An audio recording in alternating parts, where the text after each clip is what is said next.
Hello, and welcome to this demo, Content Providers in DReSA, including creating and maintaining providers, authorizing editors, and linking resources to your providers.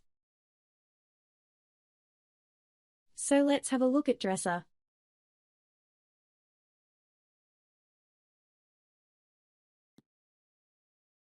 There are a number of reasons for which we recommend that you create a provider record, including, you may be registering a lot of events or materials.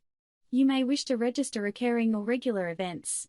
Or, you just wish to associate resources with your organization or project.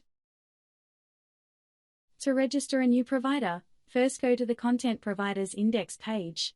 Then, click on the Register Content Provider button. This takes you to the new Content Provider page. Here you can enter the details for your provider and click the Register button to save the record. The title and URL fields are the only information that is required to register a new provider. However, we recommend including as much information as is available, so that users can easily search for and recognize your organization and contact your provider, if required. On this page, you can also select additional users as approved editors for this provider. These users will be able to associate their resources with this provider and be able to edit any resource that is linked to this provider. Note that you do not need to add yourself as an approved editor, since we'll be the owner of the new provider record, and as such, will automatically have access as an approved editor. So let's create and register a demo organization.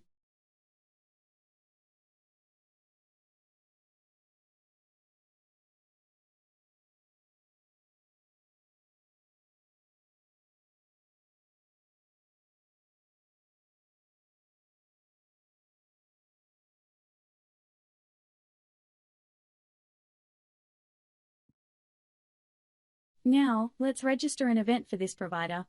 First, go to the Events Index page.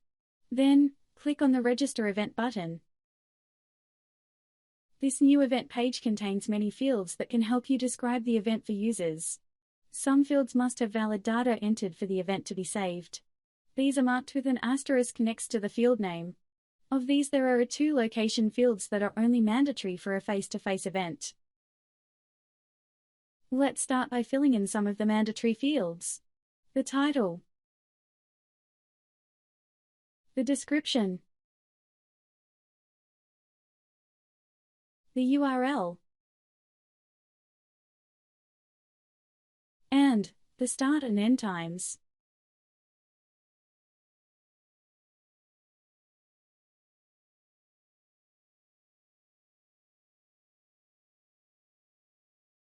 Next, we will enter the location details.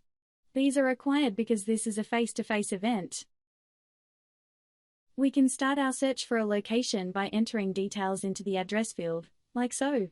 When we find the appropriate location, we can select it to populate the event location fields, venue, city, country, and postcode. However, you will have to select the appropriate time zone for the location, as this is not automatically updated. Let's finish adding some values for the other required fields. Eligibility, organizer, contact, and host institutions. There are many other non-mandatory fields that help us describe the event. These help users to search for and select appropriate events. One last thing that we'd like to do is to associate this event with our provider. We can do this by selecting our provider in the Content Provider fields. As you will see, the list only shows providers whose records you own or for which you are an approved editor. Now, let's add this event. Here you can see the event details as created. And from this page you can edit or delete your event. You can also clone the event, which will take you to the new event page and copy all the fields from this event, except for the URL.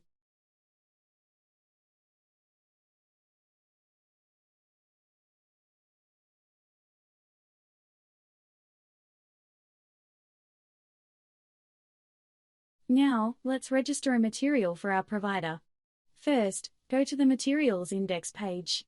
Then, click on the Register Training Material button. The new material page is divided into 3 sections. At the top are the required fields. Below them are the recommended fields. And at the bottom are the optional fields. Let's enter the required data, which include the title, the description, a valid URL, and so on. The keywords can be terms that you enter or select from a search of similar terms.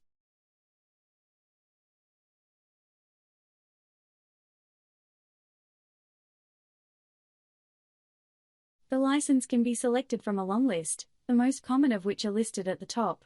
We'll select a Creative Commons license.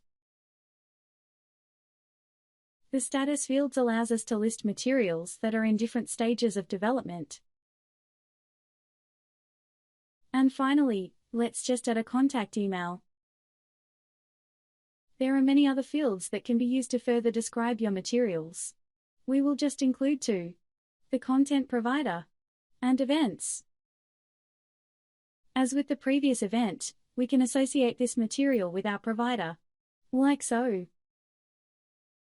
And we can link this material to our event by searching for and selecting the event title.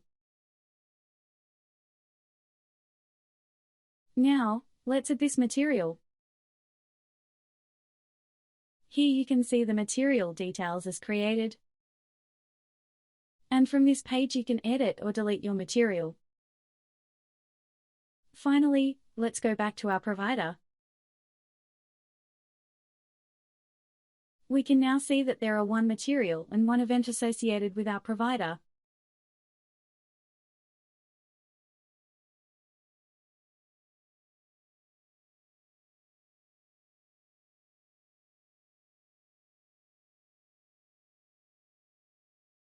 Thank you for watching this demo about content providers in DReSA. You can find more videos about DReSA on our YouTube channel, videos.dresa.org.au. And please follow us on Twitter, @DReSA_news.